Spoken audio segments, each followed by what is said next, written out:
اب جنگ یرموک کے اندر تو آپ نے کمال کر دیا، خود بھی شامل ہوئے، بیٹے بھی شامل ہیں، زوجہ سیدہ ہند بھی شامل ہیں، اور ان کی بیٹی جویریہ بھی شامل ہیں، ان کے داماد بھی شامل ہیں۔ آپ قاص تھے، قاص یعنی آپ جنگ کے لیے ابھارنے والے۔ آپ نے فرمایا یا معاشرہ اہل الاسلامی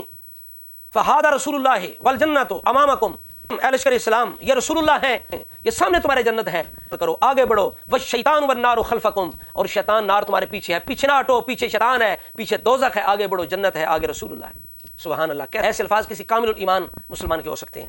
اسی طرح آپ نے ایک مقام پہ فرمایا اللہ اللہ انکم دارۃ العربی و انصار الاسلام، تم اسلام کے انصار ہو، اسلام کی مدد کرنے والے ہو۔ آگے اللہ کریم کی بارگاہ میں التجا کرتے ہیں اللہم ان ھذا یوم من ایامک، یا اللہ یہ بھی تیرا دن ہے، اللہم انزل نصرک علی عبادک۔ ان الفاظ کے ساتھ حضرت ابو سفیان لشکر اسلام کے حوصلے بلند کر رہے ہیں، اور حضرت سعید بن مسیب اپنے باپ سے روایت کرتے ہیں کہ ایک وقت ایسا آیا یوم یرموک کہ اب ساری آوازیں ختم ہو گئیں،